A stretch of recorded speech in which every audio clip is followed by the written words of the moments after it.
A las 3:11 de la mañana oí un ruido en el salón. Me levanté, porque Paula estaba durmiendo. Cuando abrí la puerta, vi una tabla de skate tirada en el sofá. La única explicación que se me ocurrió fue que alguien se había equivocado de casa. Soy Héctor Ayón, y hasta ese momento mi vida seguía su curso. Paula Santín llevaba varias semanas diciendo que necesitaba moverse, que estaba harta de la pantalla, que había encontrado una escuela de skate cerca de Madrid Río, que era bueno para su espalda. Yo estaba de acuerdo. Lo que no acepté aquella noche fue lo que vi en el suelo, junto a su bolso, un llavero con un mosquetón y una placa metálica de acceso, como las que solo se dan a los socios del club. En la placa había un logotipo, el de la pista municipal, y debajo un texto que hablaba de acceso restringido fuera del horario laboral. Volví al dormitorio con la tabla en las manos. Paula abrió un ojo, me miró y me dijo que la tabla era de Dani, el instructor, que se la había dejado para que entrenara en casa. Le pregunté por qué entonces olía a colonia en el salón, y ella dijo que quizá el olor venía del pasillo. Vi que tenía un arañazo rojo en la parte interior de la muñeca. Le pregunté si se había caído. Paula dijo que no, que estaba bien. Al día siguiente, mi móvil vibró, una llamada perdida de un número desconocido, y cuando devolví la llamada, alguien colgó. No era la primera vez que ocurría ese mes. 3 veces, siempre igual, una llamada silenciosa. Durante el descanso, miré la cuenta conjunta en la aplicación del banco y vi una transferencia de Paula a un contacto guardado como Dani Rojo, con la nota, material, y una cantidad que no correspondía al coste de una clase. Esa noche, cuando llegué a casa, Paula estaba muy feliz. Me habló del parque, de lo bien que le iba y de que el próximo sábado tendría una cita privada. Esa noche, Paula salió de la ducha con el pelo mojado y el móvil en la mano, y cuando le llegó un mensaje, lo desvió. Yo no dije nada. Ella tampoco. Se acostó. Intenté dormir, pero volvieron a mi cabeza el llavero metálico y Bizum. A medianoche me levanté. Me quedé detrás de una valla baja, con las manos metidas en los bolsillos como si eso pudiera sujetarme el cuerpo. La pista estaba oficialmente cerrada, cartel de horario pegado, silencio de barrio, y aún así se oían golpes que encajaban demasiado bien con lo que había escuchado en casa. No eran golpes de obras ni de puerta, eran el chasquido seco de una tabla al caer y el golpe hueco de una rueda contra cemento, repetido con ritmo, como un entrenamiento. Caminé pegado a la sombra, sin pensar en valentía ni en cobardía, solo en no hacer ruido, y al asomarme por una rendija vi a Paula con casco y rodilleras, y a Dani Rojo a 2 metros, sin casco, con gorra hacia atrás y una sonrisa fácil de esas que no se apagan. Lo primero que me tranquilizó fue ridículo, verla patinar de verdad, porque una parte de mí quería que todo fuera un malentendido y que yo fuese el paranoico del mes. Esa tranquilidad duró 2 segundos. Dani se acercó por detrás, le colocó las manos en la cadera para corregirle la postura, y Paula se dejó, pero no como alguien que está aprendiendo.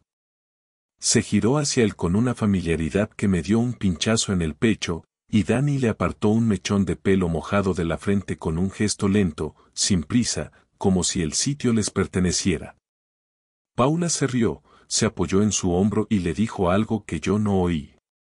Dani respondió y ella le dio un golpe suave en el pecho con el guante, ese gesto tonto de pareja que se pica. El segundo mini clímax me llegó cuando Dani sacó su móvil, le enseñó una pantalla, y Paula sintió serio, como si estuvieran cerrando un plan, no comentando una caída. Luego vino lo que me partió en dos sin necesidad de nada explícito, porque no hubo sexo ni nada por el estilo, solo una confirmación simple, clara, imposible de maquillar. Dani le cogió la cara con las 2 manos y la besó. Fue un beso corto, sin teatro, como el beso de alguien que ya lo ha hecho 1000 veces y no necesita asegurarse de nada. El cuerpo me reaccionó antes que la cabeza. Noté calor en las orejas, la garganta seca, y un temblor fino en la pierna derecha, como si me hubiera tomado 5 cafés seguidos. Me apoyé en la valla porque sentí que si daba un paso más me caía, y el metal frío me despertó un poco. Lo siguiente que pasó fue una pieza nueva que lo empeoró, porque yo todavía podía haberme contado la película de un lío reciente, de una tontería que se les fue de las manos. Danny le dijo a Paula algo y señaló un pequeño cuarto lateral de la instalación, un almacén. Paula sacó de su mochila el llavero con placa, lo movió entre los dedos y abrió, como si aquello fuera suyo. Entraron los dos y la puerta se cerró. No vi nada más, pero oí sus voces bajas, cercanas, y el ruido de una bolsa de papel que se abre, y luego silencio. Un silencio demasiado cómodo. Me aparté y respiré fuerte para no vomitar. Entonces apareció el tercer mini clímax, el que me obligó a elegir si huía o si me quedaba. Se encendió una luz exterior automática y vi a un vigilante acercándose por el lado contrario, linterna en mano, pasos firmes. Si el vigilante llegaba, los pillaba dentro, y si los pillaba, yo estaba allí, y todo podía explotar en segundos. Pensé en irme corriendo como un crío, pero me quedé clavado, porque en ese momento entendí que no solo me estaban engañando, también estaban usando una pista cerrada, un acceso que no era suyo, y eso explicaba la placa, los golpes, la hora, el secreto. El vigilante se acercó a la puerta principal y levantó la linterna. Yo me escondí detrás de un contenedor y vi la sombra del hombre subir el brazo para tocar el cerrojo que ya no estaba. El vigilante llamó una vez, fuerte, y dijo que quién había ahí. Desde dentro se oyó un golpe, como si algo se cayera, y la puerta del almacén se abrió de golpe. Paula salió primero, sin casco ya, pelo recogido a medias, mirada de susto real, y Danny salió detrás con la calma de quien se cree listo. Paula miró hacia la valla, justo hacia donde yo estaba, y nuestros ojos se cruzaron un segundo que me dejó helado, porque su cara cambió, y supe que me había visto. Llegamos a casa sin decir una palabra, cada uno en su coche, como dos desconocidos que han coincidido en un accidente. Yo subí las escaleras sin mirar el móvil, sin pensar en el trabajo de mañana, sin pensar en nada que no fuera ese beso y esa placa. Paula entró detrás de mí, cerró la puerta con un clic suave y se quedó de pie en el recibidor, con la chaqueta en la mano, esperando a que yo hablara primero. Me senté en la silla de la cocina, la misma en la que cenábamos, y me apoyé los codos en la mesa. Notaba la piel de las palmas húmeda y el pulso raro, como si hubiera corrido. Paula dijo mi nombre, Héctor, con un tono que intentaba ser normal, y a mí me salió una risa corta que no me reconocí. Le pedí que me explicara lo de la pista cerrada. Paula dijo que no era lo que parecía, que Danny tenía permiso, que estaban practicando para un evento, que ella había entrado por miedo al vigilante y que por eso había salido nerviosa. Le pregunté por el beso. Paula tragó saliva y dijo que yo había visto mal, que Danny era de contacto, que en el skate te tocas para corregir, que yo estaba mezclando cosas. Yo no levanté la voz. No me hizo falta. Le dije que la había visto abrir el almacén con una placa y que eso no era una clase, era una cita con llave. Paula se mordió el labio, miró al suelo, y soltó la primera excusa grande, de las que te insultan la inteligencia. Dijo que Danny la estaba ayudando con la ansiedad, que ella se sentía sola, que yo estaba ausente, que no todo era sexo, que no me pusiera en plan policía. Esa frase me calentó la nuca. Le recordé que yo no le estaba controlando nada, que había ido allí porque escuché golpes de madrugada en mi casa y encontré una tabla en el sofá, que era mi casa también. Paula subió un punto el tono, dijo que era solo una tabla, que no era para tanto, que yo siempre lo llevaba a lo peor.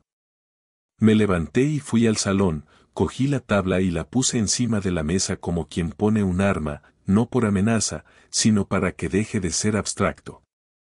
Le pregunté cuánto tiempo llevaba entrando en esa pista fuera de horario. Paula dijo 2 veces. Luego dijo que quizá más. Luego se calló. El primer mini clímax de esa noche fue cuando por fin dejó de hacer teatro y me soltó una verdad a medias, con los hombros caídos. Dijo que sí, que se había liado con Dani, que había sido un error, que empezó como una tontería, que ella se sentía viva cuando patinaba, que él la escuchaba, que yo últimamente estaba como apagado. Yo sentí un pinchazo en el estómago, no por lo de apagado, sino por la facilidad con la que lo decía, como si estuviera describiendo una serie que había visto. Le pregunté si Dani sabía quién era yo. Paula dijo que sí. Le pregunté desde cuándo. Paula tardó demasiado en responder, y cuando lo hizo, me dio la segunda pieza que lo empeoró. Dijo que Dani me había visto alguna vez en fotos, que ella le habló de mí desde el principio, que a él le daba igual, que no era su problema. Noté que me subía algo por el pecho, no era ganas de pegar a nadie, era una mezcla de asco y vergüenza, porque había un tercero opinando sobre mí desde mi propia cama sin que yo lo supiera. El segundo mini clímax llegó con el móvil. Paula lo dejó en la mesa para demostrar transparencia, dijo que mirara si quería. Yo no quería ver nada, pero lo cogí igual porque en ese momento mi cabeza necesitaba hechos, no discursos. Abrí la conversación con Dani Rojo y vi mensajes que no voy a repetir tal cual, pero el tono era claro, íntimo, de meses. Vi también un audio en el que Dani decía que el sábado volvían a la pista cerrada y que esta vez nadie les iba a molestar. Lo peor no fue eso. Lo peor fue ver una transferencia programada desde la cuenta común a una tienda de skate, con un concepto que decía rampa y tornillería, y un importe que era dinero de casa, del alquiler, de la vida. Levanté la vista y Paula ya estaba llorando, pero no por mí, sino porque la habían pillado con el ticket en la mano. Le pregunté si había usado nuestro dinero para él. Paula dijo que no era para él, que era para material de la escuela, que era una inversión en ella. Yo le respondí que si quería invertir en ella, lo hablaba conmigo, no lo escondía. Paula se enfadó en seco, como si el enfado pudiera borrar lo que había hecho, y soltó la tercera excusa, la más fría. Dijo que no sabía si quería seguir casada, que se sentía atrapada, que igual necesitaba abrir la relación, que en 2026 mucha gente lo hacía y que yo era muy antiguo. Yo la miré sin pestañear porque esa frase no la dijo alguien confundido, la dijo alguien que ya había ensayado una salida. Y en ese momento el timbre sonó, una vez, fuerte, y por la mirilla vi la gorra de Dani Rojo en nuestro rellano. No le abrí. Me quedé quieto, con la mano en el marco de la puerta, escuchando cómo Dani golpeaba otra vez, y cómo Paula se acercaba desde la cocina con pasos rápidos. Paula dijo que era una locura, que no montara un espectáculo, y yo le respondí que el espectáculo lo había montado ella en una pista cerrada, no yo en mi casa. Dani volvió a llamar y dijo desde fuera que quería hablar, que no pasaba nada, que todo se podía arreglar. Esa frase me dio una rabia limpia, porque ¿quién era ese tío para hablar de arreglar nada en mi puerta? Cogí el móvil, grabé solo el sonido de su voz por si luego hacía falta, y llamé al 091 no para denunciar un crimen enorme, sino para dejar constancia de que un tipo al que no he invitado está insistiendo en mi domicilio a medianoche. No hubo drama, Dani se fue al oír que hablaba con la policía, y Paula me miró como si yo fuera el agresivo, cuando la realidad era que me estaba defendiendo con el recurso más tonto y más legal que existe. Pedir que un desconocido no te persiga en tu casa. Esa noche no dormimos. Yo me quedé en el sofá y ella en el dormitorio, y el silencio era pesado, pero no era un silencio romántico, era un silencio de factura impagada. Al día siguiente pedí la mañana libre, llamé a un abogado recomendado por un compañero de trabajo, y me senté con un cuaderno a hacer una lista de lo que se podía hacer sin cruzar ninguna línea. No iba a hacer nada ilegal, no iba a romper cosas, no iba a amenazar a nadie, porque no quería perder la cabeza y acabar pagando yo. La venganza que yo podía permitirme era simple, concreta y limpia, quitarle el control de mi vida y apagarle la comodidad con la que estaba usando lo nuestro. Primer movimiento, separé la nómina. Fui al banco y abrí una cuenta personal, dejé la común solo para gastos pactados, y cancelé la tarjeta adicional que Paula usaba para compras, sin dejarla sin recursos, solo cortando el grifo automático de la cuenta que ella había usado para pagar rampa y tornillos. El primer mini clímax de ese día fue verla en el salón mirando el datáfono del móvil como si se hubiera roto el mundo, y preguntarme con una voz rara por qué su tarjeta no pasaba en la farmacia. Yo le dije que a partir de ahora cada gasto y bazón lo hablábamos, y que lo del skate lo pagaba ella, porque mi dinero no iba a financiar a Dani. Segundo movimiento, la pista. Yo no llamé a la prensa ni hice circo. Llamé al Polideportivo Municipal, pedí hablar con el responsable de instalaciones y dije lo mínimo, que había visto a gente usando la pista fuera de horario con acceso indebido, que había un candado que no estaba, que me preocupaba por seguridad y por responsabilidad civil. No dije nombres al principio. Me preguntaron si podía identificar a alguien. Dije que sí, que era un instructor conocido, Dani Rojo, y una usuaria, mi esposa, Paula Santín. El hombre al otro lado se quedó en silencio un segundo, me pidió que enviara un correo con la información y si tenía alguna prueba. Mandé una captura de la placa de acceso y el audio de la voz de Dani en el rellano, sin insultos, sin amenazas, solo hechos. El segundo mini clímax fue esa tarde, cuando Paula llegó con la cara blanca y me dijo que habían llamado a Dani, que le habían retirado temporalmente el permiso de entrenador en esa pista y que estaban investigando el acceso al almacén. Paula no me lo dijo con pena por Dani, me lo dijo como si yo le hubiera fastidiado un plan de vacaciones, y ahí supe que lo de ella no era una caída puntual. Tercer movimiento, su versión pública. No hice un post, no reuní a nadie. Fui a cenar con su hermana, Irene, porque Irene y yo teníamos una relación normal, de familia, y porque necesitaba que alguien cercano a Paula supiera la verdad antes de que Paula la retorciera. En una terraza de lavapiés, con un plato de bravas delante, le dije a Irene lo que vi, la pista cerrada, el beso, la placa, el gasto de dinero común. Irene me miró con la boca medio abierta, y al principio intentó defenderla con un eso no puede ser, hasta que le enseñé la transferencia programada y se le apagó la cara. Ese fue el tercer mini clímax, porque Irene se levantó, se fue al baño, volvió con los ojos rojos y me dijo que Paula llevaba semanas rara, que había inventado excusas para no ir a casa de su madre los domingos, que siempre decía que tenía clase con el instructor. Irene no lo sabía todo, pero sabía demasiado como para que yo fuera el único tonto. La reacción no tardó. Esa misma noche Paula me llamó desde la calle, no desde casa, y me soltó un discurso rápido sobre privacidad, sobre que yo le estaba arruinando la vida, sobre que Dani estaba recibiendo mensajes feos de gente del skate. Yo le respondí que yo no había mandado a nadie a insultar a nadie, que yo solo había denunciado un uso indebido de una instalación cerrada y había protegido mi dinero. Paula gritó mi nombre y dijo que Dani quería hablar conmigo, que era mejor arreglarlo entre hombres. Le dije que no, que yo no tenía nada que arreglar con él. Paula soltó una frase que me cortó el aire, dijo que si yo seguía así, ella se iba de casa y que me dejaba tirado con todo. Yo miré alrededor, el salón, la tabla, el sofá donde había dormido, y le respondí que si se iba, se llevaba sus cosas, pero que no se llevaba mi calma. Colgué, y en ese segundo me entró un mensaje de un número desconocido con una ubicación adjunta y una frase corta, Dani quiere hablar ya. Quedé con Paula al día siguiente en un sitio neutral, una cafetería cerca de Plaza de España, de esas con mesas juntas y camareros que van rápido.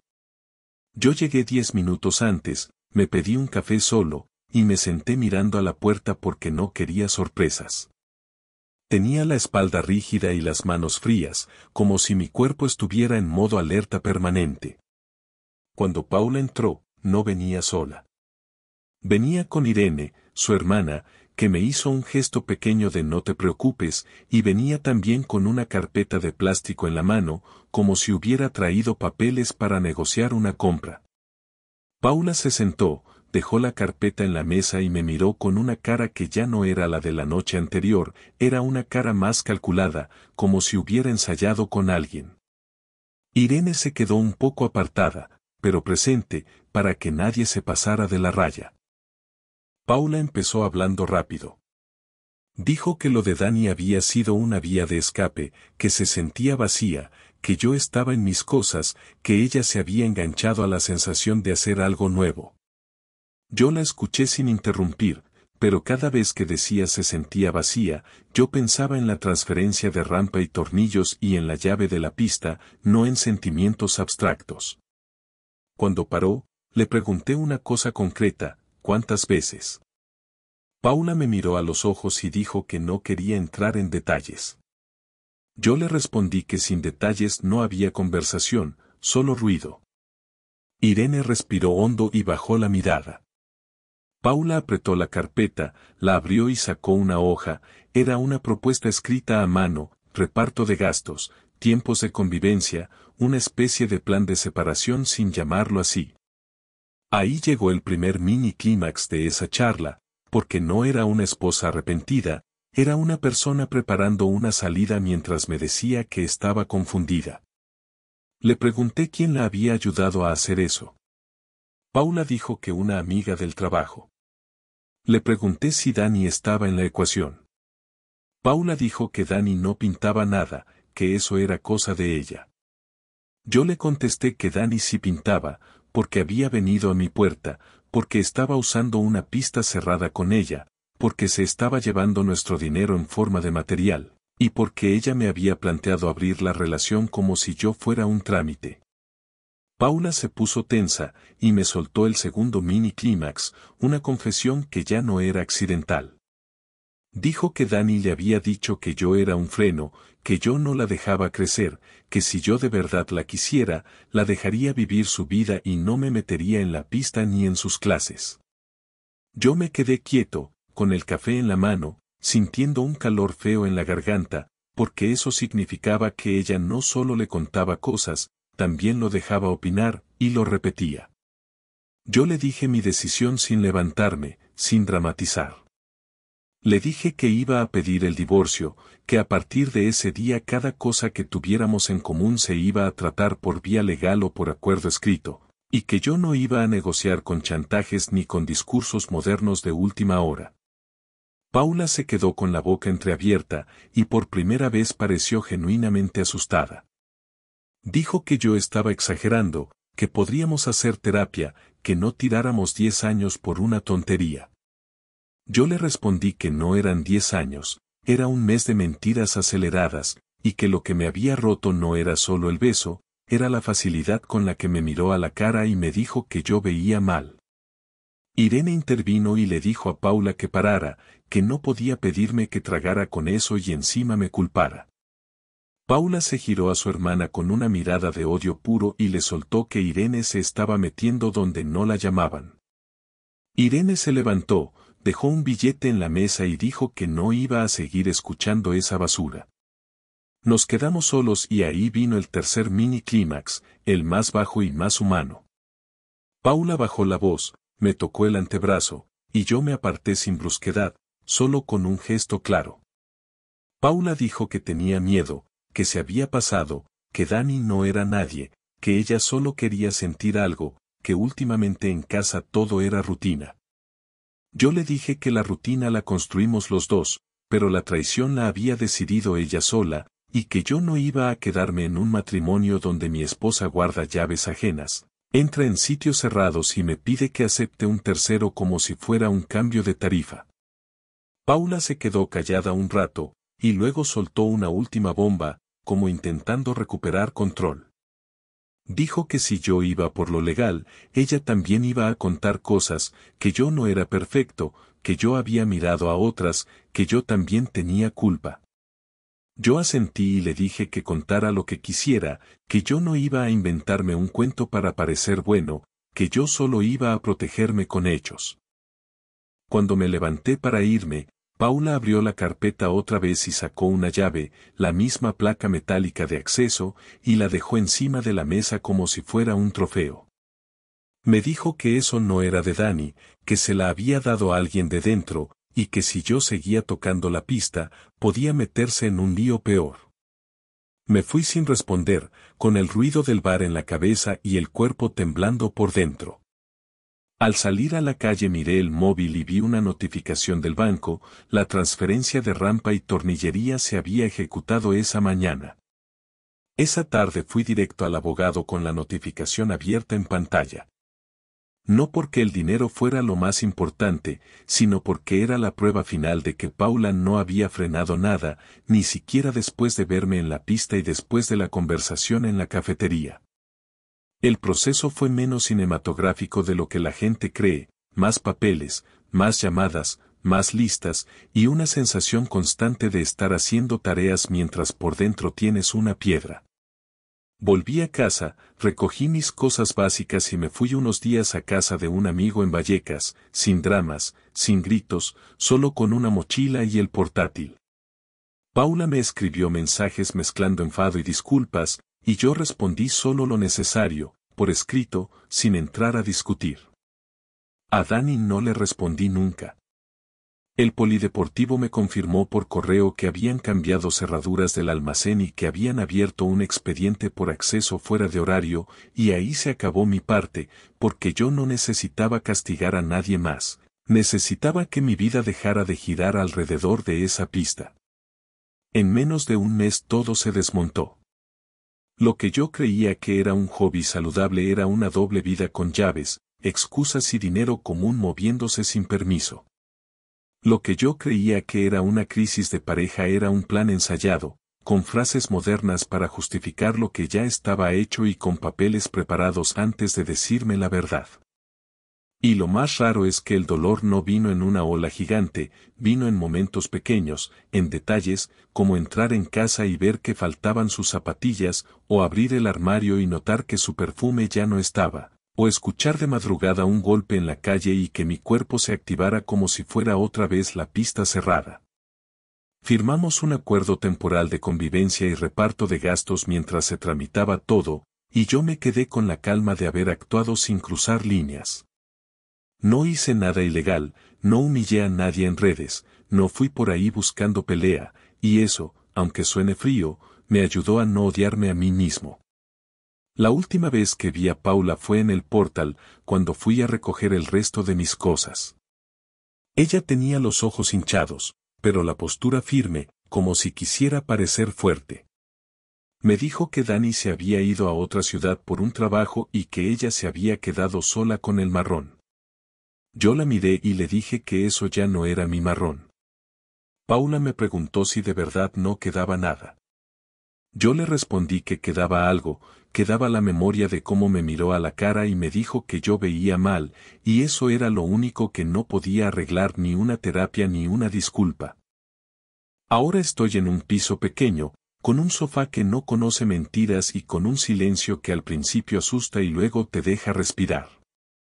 Hay días en los que me viene una imagen tonta, la placa metálica brillando en la mesa de la cocina, y me aprieto la mandíbula sin darme cuenta. Hay otros días en los que camino por Madrid Río, veo a gente patinando, y sigo de largo sin mirar, no por miedo, sino porque ya no necesito comprobar nada. Lo que entendí, sin frases bonitas y sin moralejas de postal, es que cuando alguien decide traicionarte de verdad, lo notas en los detalles, en los golpes que no cuadran, en la llave que aparece donde no debería, en el dinero que se mueve a escondidas, en la forma en la que te llaman antiguo para que no preguntes. Lo que me espera es simple, terminar el proceso, rehacer rutinas nuevas, y aprender a confiar otra vez sin convertirme en un policía de mi propia casa, porque yo no quiero vivir vigilando, yo quiero vivir tranquilo, y eso ya no era posible con Paula.